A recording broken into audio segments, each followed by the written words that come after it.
Welcome to Listening Skills Training. Dear participants, welcome to this transformative journey where we explore one of the most underrated yet powerful human abilities, listening.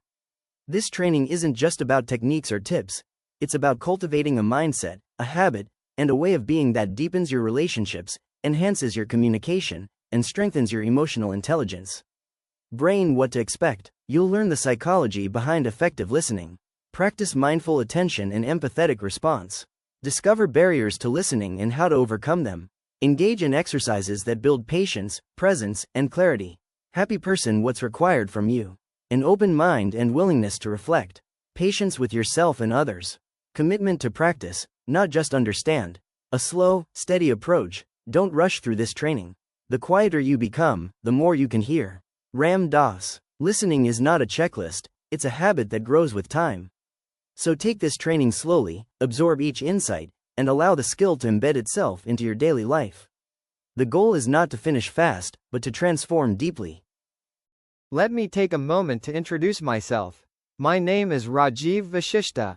I am a self-employed creator, poet, author, and entrepreneur, and I lead Freedom for Eternity, a mind well-being initiative dedicated to helping people grow through awareness and emotional intelligence. With a background in psychology and certifications in multiple therapeutic methodologies, I design and deliver bilingual trainings on emotional intelligence, stress management, and communication. My audiences have ranged from schools and communities to government and security organizations. As a trainer in listening skills, I bring 4 unique strengths: deep expertise in psychological methods that enhance attention and empathy brain, a poetic and creative approach that makes learning engaging paint palette, practical exercises that help participants slow down, reflect, and build listening into a daily habit seedling, and a commitment to transforming listening from a skill into a way of life. I believe listening is not just a technique, it's a human need. As Ralph Nichols once said, the most basic of all human needs is the need to understand and be understood. The best way to understand people is to listen to them. That is the spirit I bring to this training. In a world of constant noise, the simple act of listening has become a revolutionary force. We live in an age where voices compete for attention, social media feeds, workplace demands, and everyday conversations often blur into a stream of sound. Amid this chaos, genuine listening is rare, yet it is precisely what makes us feel valued, understood, and connected. This training is designed to help you rediscover the art of listening, not just hearing words, but truly engaging with the emotions, intentions, and meanings behind them. When you listen deeply, your relationships grow stronger because people feel respected and acknowledged. Briefcase your professional effectiveness increases, as listening improves collaboration, problem solving, and leadership. Seedling your personal life gains deeper meaning, because attentive moments create trust, empathy, and compassion. Listening is not a skill to be rushed or ticked off a checklist. It is a habit, a way of being, that requires patience, practice, and presence. That's why this training encourages you to move slowly, absorb each exercise, and allow listening to become part of your daily rhythm. Sparkles. Discover the transformative power hidden in every attentive moment. By the end of this journey, you'll not only hear others more clearly, you'll hear yourself with greater understanding too. Let's begin by exploring a very important distinction: the difference between hearing and listening. We often use these words interchangeably, but in reality, they are very different processes. Hearing is a passive act. It's an involuntary physical process. Sound waves reach your ears whether you want them to or not. You don't have to make an effort. If a car horn blares outside, you hear it. If someone drops a book, you hear the thud. Hearing requires no focus, no mental engagement, it simply happens. But here's the catch: just because you hear something doesn't mean you understand it. Hearing is biological. Listening, on the other hand, is psychological. Listening is an active process. It's a deliberate, conscious choice. When you listen, you're not just receiving sound, you're interpreting meaning, emotions, and intentions. Listening demands focus, mental engagement, and an intention to understand. Think about this. We listen at about 125 to 250 words per minute. But our brains can process thoughts at 1,000 to 3,000 words per minute. That means while someone is speaking, your mind has plenty of extra bandwidth. And what do we often do with that bandwidth? We drift, we plan our response, we judge, we think about what's for dinner. That's why true listening is such a challenge. It requires slowing down and consciously directing your attention. Let me give you an example. Imagine a colleague is explaining a problem they're facing. If you're only hearing, you might catch the words but miss the frustration in their tone or the urgency in their body language. If you're listening, you'll notice not just the words, but the emotions behind them. You'll understand that they don't just need a solution, they need empathy, acknowledgement, and support. Listening transforms communication. It's the difference between a child saying, "I'm fine," and a parent hearing the words but listening to the sadness in their voice. It's the difference between a manager hearing a report and listening to the hesitation that signals a deeper issue. So, here's the key takeaway. Hearing happens automatically. Listening happens intentionally. When you listen, you slow down. You quiet your own inner dialogue. You stop preparing your response and instead absorb what the other person is truly saying. You engage with their words, their tone, their pauses, and even their silences. And that's why listening is powerful. It builds trust. It reduces misunderstandings. It makes people feel valued. As we move forward in this training, I want you to remember this distinction. Hearing is passive, it's about sound. Listening is active, it's about meaning. And the more we practice listening, the more we unlock deeper connections with the people around us. Let's talk about why listening truly matters. Listening is more than just processing words. It's a powerful affirmation of another person's worth. When you listen, you're not simply hearing sounds. You're telling the other person, you matter.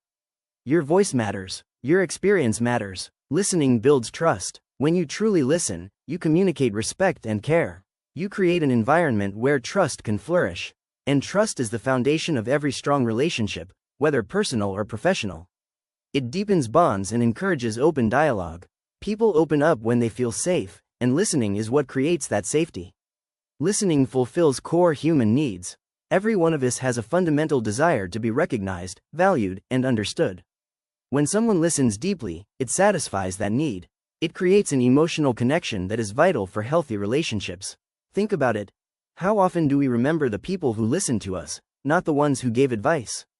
Listening itself is healing. Listening encourages cooperation. In teams, when individuals feel genuinely heard, they are more inclined to collaborate, share ideas, and work together towards common goals.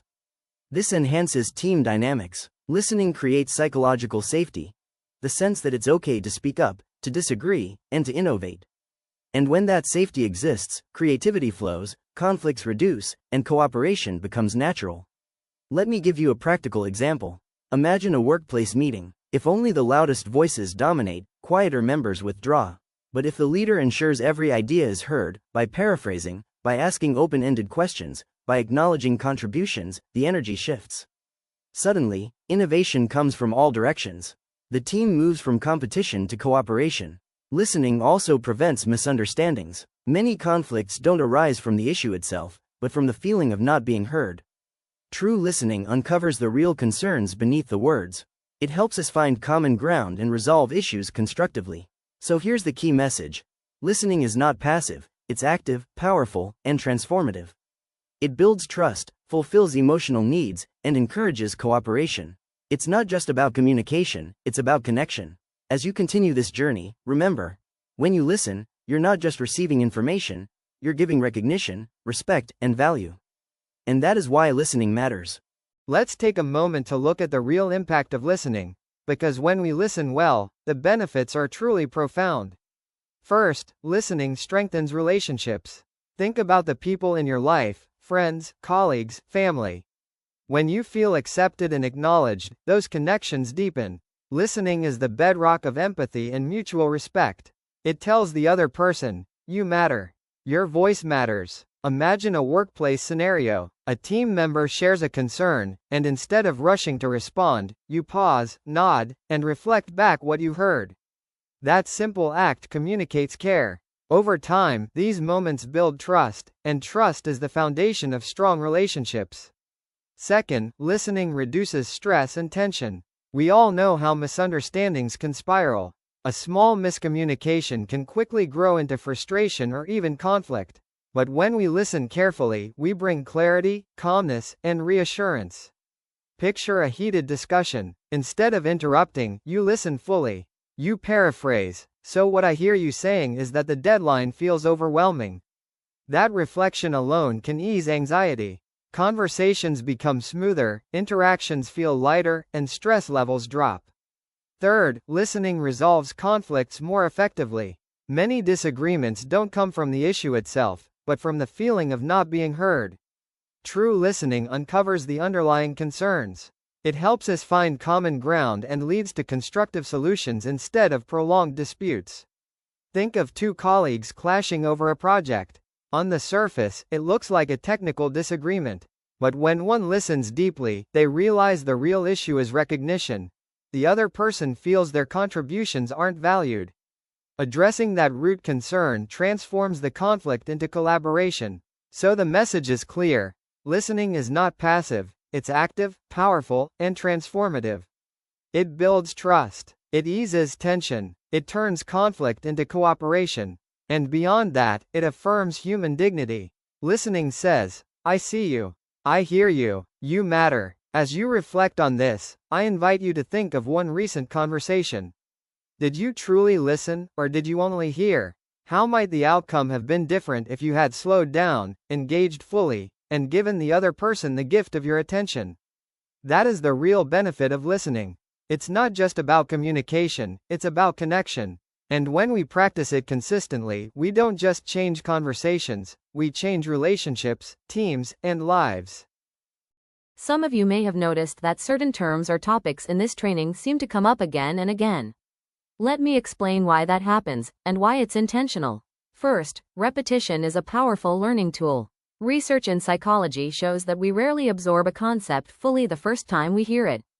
By revisiting the same idea in different contexts, our brains strengthen the neural pathways that make understanding deeper and recall easier. So when you hear a term repeated, it's not redundancy, it's reinforcement. Second, repetition helps us connect theory with practice.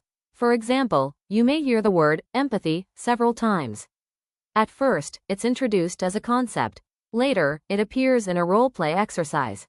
Then again, it shows up in a case study. Each repetition adds a new layer of meaning, moving the idea from abstract knowledge into lived experience. Third, repetition ensures alignment. In group learning, not everyone grasps a concept at the same pace. Revisiting key terms ensures that the entire group moves forward together. It creates a shared language, so when we say active listening, everyone knows exactly what that means. Fourth, repetition combats forgetting. Our minds are busy, and without reinforcement, even important ideas fade quickly.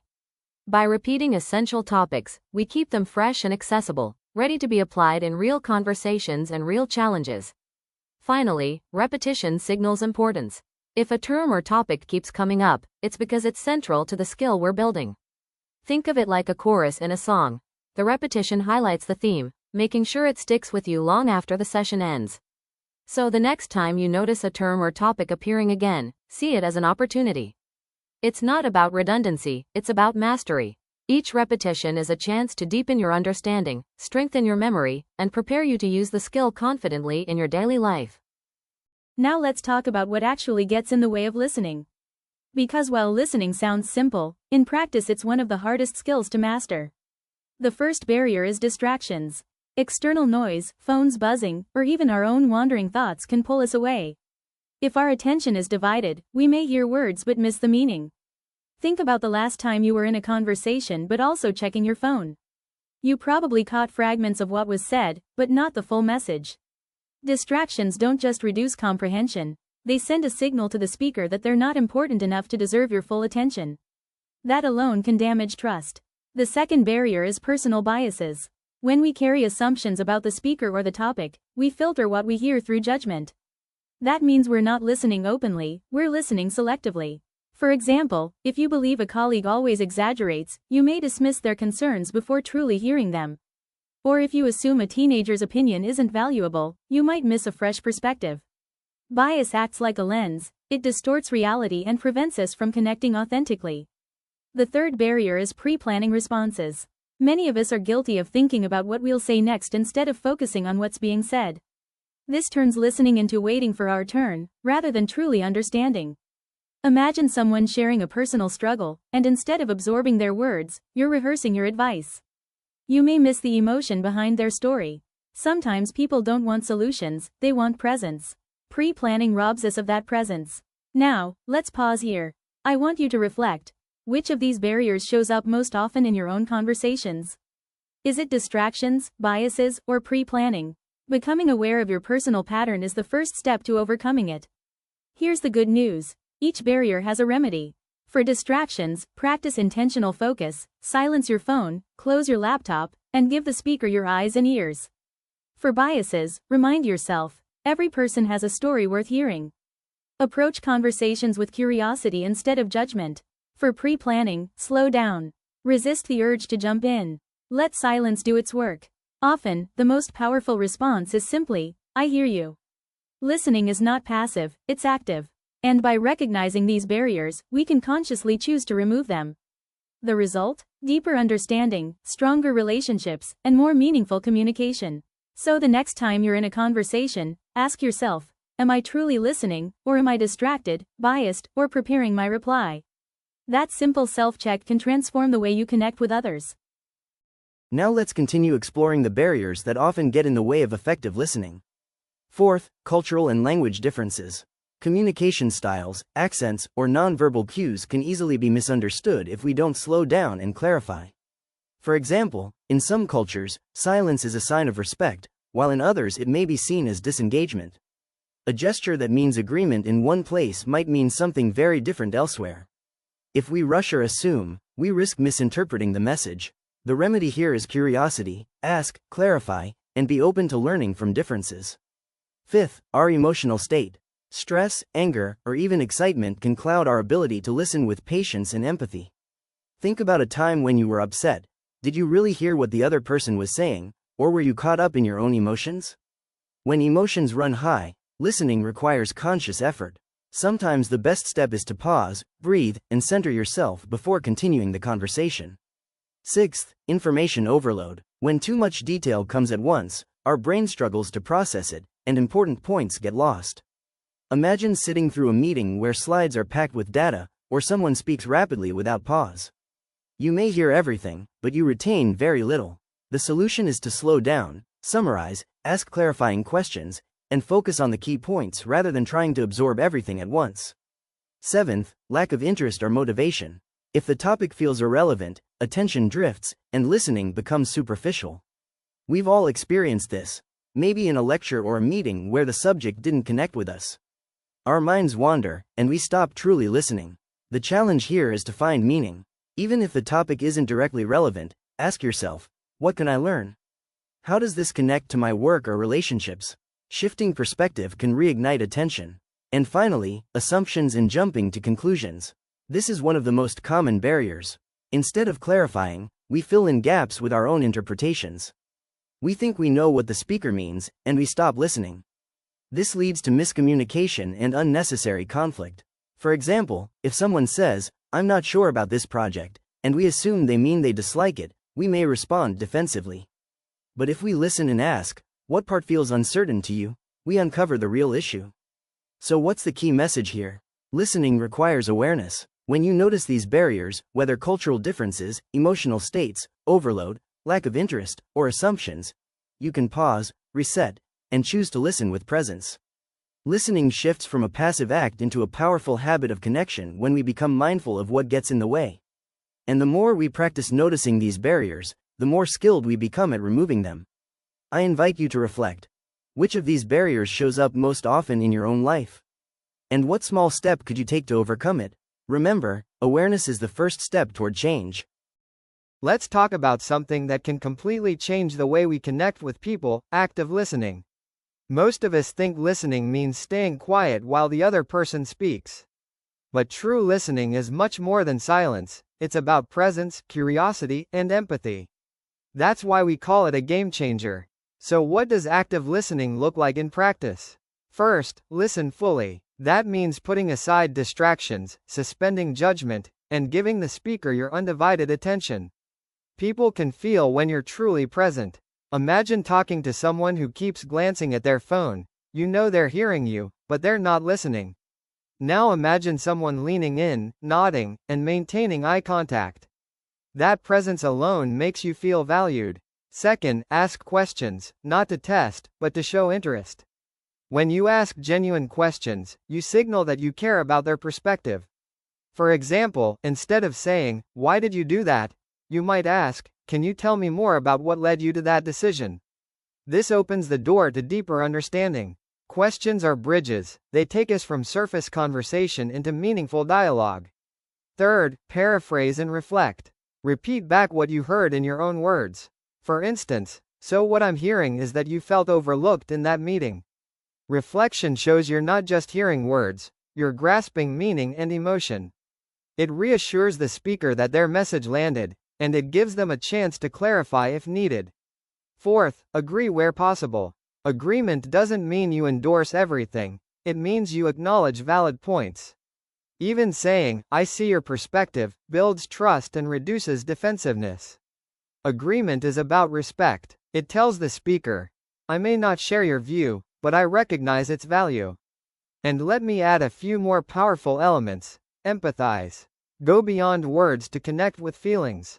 Listening with empathy makes people feel safe and valued. Sometimes the most powerful response is not advice, but simply, "That sounds really difficult."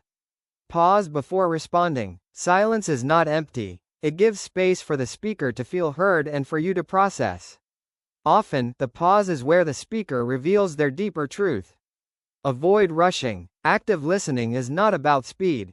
It's about depth. The slower you go, the stronger the connection. Active listening transforms conversations. It turns misunderstandings into clarity, conflicts into cooperation, and casual exchanges into meaningful dialogue. Remember this. Listening is not about waiting for your turn to speak, it's about making the other person feel understood. So as you practice today, don't just hear. Listen, question with curiosity, reflect with care, agree with openness, empathize with sincerity, pause with patience, and above all, make listening a habit, not a one-time skill. Because when you listen actively, you don't just change the conversation, you change the relationship. Before we begin the exercise, let me set the stage for you. This activity is designed to help you practice active listening in a very practical way. It's not about testing your memory or rushing through the steps, it's about slowing down, paying attention, and making listening a habit. The exercise will normally take about 10 to 15 minutes to complete. That gives you enough time to watch, reflect, paraphrase, and write down your questions and acknowledgements without feeling hurried. Here's what you can expect. You'll watch or read a short piece of content. You'll practice listening by paraphrasing what you understood. You'll ask genuine questions, not to challenge, but to show interest. You'll reflect on what resonated with you and why. And here's what not to do. Don't rush through it just to finish quickly. Don't treat it like a test of right or wrong answers. Don't multitask, give your full attention to the exercise. Remember, the purpose here is not speed, but depth. Listening is a skill that grows slowly, with patience and practice. So take your time, be present, and let the process work for you. Right finger, now you have to do some exercise to develop your listening skill. Please do it faithfully, and commence only when you complete it to your satisfaction. Pause this session now. Give yourself the full 10 to 15 minutes to engage with the exercise. When you return, bring back your paraphrase of what you understood, 2 open-ended questions that show curiosity, 1 acknowledgement statement that validates the speaker, and 1 personal reflection with a habit you'll practice in your next conversation. Take your time. Listening is not about speed, it's about connection. I'll be here when you return. Alright, before we move into our second exercise, let me pause and check in. Have you completed the first exercise? If not, please go back and do that first. Each step builds on the previous one, so it's important not to skip ahead. Only when you've completed the first exercise to your satisfaction should you continue here. Now, let's move into our second exercise. For today, I want you to practice listening with no other intention.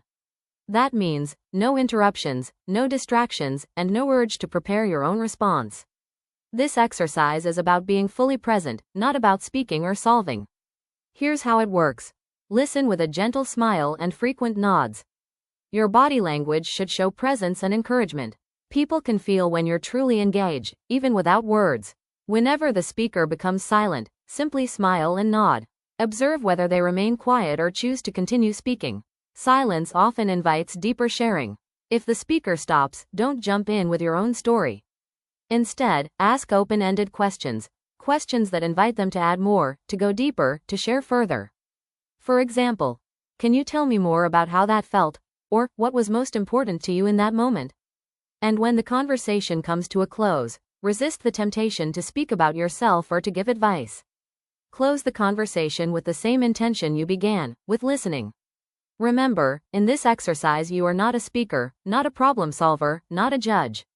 You are just a listener, an active listener, and nothing more. Take about 10 to 15 minutes for this practice. Pause this session now, and return only when you've completed the exercise to your satisfaction. When you come back, reflect on these questions. How did it feel to listen without preparing a response? What did you notice in the speaker's body language or tone when you gave them space? Did silence encourage them to share more? And how did you feel, simply being present without the urge to speak? This reflection is just as important as the exercise itself. So pause now, do the practice faithfully, and return when you're ready. Before we move forward, let me pause and check in. Have you completed the first 2 exercises we discussed earlier? If not, please go back and do those first. Each exercise builds on the previous one, and skipping ahead will reduce the impact of your practice. Only when you've completed both exercises to your satisfaction should you continue here. Now, let's look at this slide together. It highlights some very practical ways to become a better listener, habits you can start applying immediately. First, give your full attention. That means silencing phones, closing laptops, and eliminating distractions. When you make eye contact, you're showing the speaker that you're fully engaged. Presence is powerful. It communicates respect without a single word. Second, listen to understand, not to reply. Too often, we're busy preparing our next statement instead of absorbing what's being said. Shift your mindset. Focus on their message, not your response. Ask yourself, what are they really trying to tell me? This small shift changes the quality of every conversation. Third, maintain open body language. Face the speaker directly, uncross your arms, and nod occasionally. These nonverbal cues send a powerful signal that you're attentive and approachable. Remember, listening isn't just about ears, it's about the whole body showing presence. Fourth, avoid interrupting. Even if you feel you have the solution or opinion ready, hold back. Let the speaker finish completely, even if there's a pause. Sometimes silence allows them to go deeper. Interruptions cut off not just words, but emotions. Fifth, ask open-ended questions. Instead of yes, no questions, encourage elaboration. Phrases like, tell me more, or, how did that make you feel, invite richer conversation. Open questions show curiosity and respect. They say, I want to understand you better. And finally, paraphrase to confirm. Briefly rephrase what you've heard. So, if I understand correctly, you're saying. This not only clarifies meaning but reassures the speaker that you truly listened. Paraphrasing is a mirror. It reflects back their words and feelings, showing that they landed. The key message here is simple. Cultivating better listening habits is a conscious practice. It takes effort, but the rewards, stronger relationships, deeper trust, and more meaningful interactions, are profound. So pause for a moment and reflect. Which of these habits do you already practice well, and which one do you need to strengthen? Awareness is the first step, and practice is the second. Remember, listening is not just a skill, it's a way of honoring others. And when you practice these habits consistently, you don't just improve communication, you transform connection. On this slide, we're looking at real stories that show the power of listening in action. First, let's recall the wisdom of Stephen Covey, the author of The 7 Habits of Highly Effective People. He advised, seek first to understand, then to be understood. This principle reminds us that empathy and true comprehension must come before effective communication. When we listen first, we build trust and open the door for meaningful dialogue. Think about how often conversations break down because both sides are trying to be understood first. Covey's wisdom flips that order. Listen first, speak second, and that simple shift changes everything. Second, consider the work of psychotherapist Zoe Hu. She highlights how active listening can literally be life-saving. By truly hearing a client's distress, even when it isn't spoken directly, therapists can provide critical support, avert crises, and address the root of pain. This shows us that listening is not just a skill, it's a responsibility. In moments of vulnerability, listening can be the difference between despair and hope. It reminds us that silence, nods, and presence can sometimes carry more weight than advice or solutions. And finally, let's look at workplace innovation. In one tech firm, a team was stuck on a complex bug. The breakthrough came when the lead developer genuinely listened to a junior colleague's unconventional idea. That moment of listening led to a faster resolution and created a culture of open communication and problem solving. Notice what happened here. Listening didn't just solve a technical issue. It empowered the junior colleague, built confidence, and strengthened the team's dynamic. Listening unlocked innovation. These stories remind us that listening is powerful in every context: personal growth, emotional well-being, and professional success. Listening is not passive, it's active, transformative, and often the key to breakthroughs. So let's pause for a moment. Reflect on your own experiences. Have you ever felt truly heard, and how did that change your response? Or have you seen a situation where listening opened the door to trust, healing, or creativity? Listening is more than a communication skill, it's a human connection skill. And when we practice it consistently, we don't just improve conversations, we change lives. On this slide, we're exploring the deeper mindset of listening, because true listening goes far beyond words. First, listen beneath the words. Pay attention not just to what is said, but how it is said, the tone, the pauses, the body language, and the emotions that may remain unspoken. Often, the real message lies between the lines. For example, someone may say, "I'm fine," but their tone or posture tells you they're not fine at all. Listening beneath the words means tuning into the emotional undercurrent, not just the literal content. Second, drop judgment. To listen well, we need to suspend our opinions and biases. Create a safe space where the speaker feels free to share without fear of criticism. Quiet your mind so you can receive their message fully. Imagine a colleague sharing a mistake they made. If you judge them immediately, they'll shut down. But if you listen without judgment, they'll feel safe enough to explore what happened, and that's where growth begins. Third, remember it's not about you. Listening is not the time to plan your response or share your own experiences. Shift your focus entirely to the speaker. This moment belongs to them, not to us. Too often, we hijack conversations by saying, "That happened to me too," or "Here's what I think you should do." True listening means setting aside our own story and giving the spotlight to theirs. And finally, embrace silence. Don't feel compelled to fill every pause. Silence can be powerful. It gives the speaker space to gather their thoughts, reflect, and often go deeper into what they truly want to say. In fact, some of the most meaningful insights emerge in those quiet moments. Silence is not emptiness, it's an invitation. So what is the listening mindset? It's about presence, patience, and empathy. It's about listening beyond words, connecting not just with information, but with the human being behind it. Let's pause here for reflection. Think of a recent conversation. Did you listen beneath the words, or only to the words themselves? Did judgment creep in, or were you able to suspend it? Did you make the conversation about yourself, or did you give the speaker full space? And how comfortable are you with silence? Do you embrace it, or rush to fill it? The deeper mindset of listening is not a technique, it's a way of being. When we practice it, we don't just hear people, we understand them. And that's where true connection begins. On this slide, we're looking at a very practical invitation, your listening challenge. The idea is simple. Transform your interactions, one conversation at a time. Listening doesn't require a grand gesture. It begins with small, intentional changes that add up to something profound. First, choose one specific change to implement in your next conversation. It could be as simple as putting away your phone so you're fully present. Or maybe you decide to ask more open-ended questions that invite the other person to share more, like, "Tell me about what mattered most to you in that situation." Or perhaps you consciously paraphrase what you hear. "So, if I understand correctly, you felt overlooked in that meeting." Each of these small shifts signals to the speaker, "I value you, I'm here with you." Second, recognize that every interaction is an opportunity for deeper connection. Even brief exchanges, a chat with a colleague, a quick call with a friend, or a short conversation with family, can be enriched by mindful listening. You don't need an hour-long dialogue to practice listening. Sometimes a 2-minute moment of presence can change the tone of an entire day. Third, embrace the journey. The power of listening is not a destination, it's an ongoing practice. You won't become a perfect listener overnight. But with each conversation, you'll notice progress. You'll see relationships deepen, trust grow, and conflicts ease. Listening will begin to transform not just your communication, but your work, your family life, and your sense of connection with others. So here's your challenge: start today. Don't wait for the perfect moment.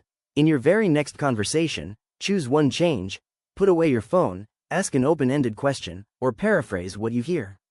Notice how the other person responds. Notice how you feel. Let's pause here for reflection. Which of these changes feels most natural for you to try first? Where in your life, work, home, friendships, would mindful listening make the biggest difference? And how will you remind yourself to practice, even in short, everyday conversations? Remember, listening is not about perfection, it's about intention. Each time you choose to listen more deeply, you're building a habit that will profoundly transform your relationships, your work, and your life. So take the challenge. Start today, one conversation at a time. As we come to the end of today's training, I want to leave you with one thought. Listening is not just a skill, it's a mindset, a habit, and a gift. When you choose to listen with presence, empathy, and curiosity, you transform not only your conversations but also your relationships, your work, and your life. Think about it. Every time you pause instead of rushing, every time you nod to show encouragement, every time you ask an open-ended question, you're building a bridge. You're telling the other person, you matter. Your voice matters. That simple act can change the way people feel about themselves and about you. Remember, listening is not about perfection. It's about practice. None of us will get it right all the time. But every nod, every pause, every open-ended question brings you closer to becoming the kind of listener who makes others feel valued and understood. So as you step back into your daily interactions, carry this with you. Hope you will be successful in your listening journey. And may that journey bring you deeper connections, greater understanding, and lasting impact. Before we close, I'd like to invite you to continue this journey with me. If you found value in this free training, please subscribe to my channel, share it with others, like the video, and leave a comment. Your support helps spread the message of mindful listening and encourages more people to practice it in their daily lives. Listening is a gift we can all give. Let's make it a habit, let's make it a culture, and let's make it part of who we are. Thank you for being here, thank you for practicing, and thank you for choosing to listen.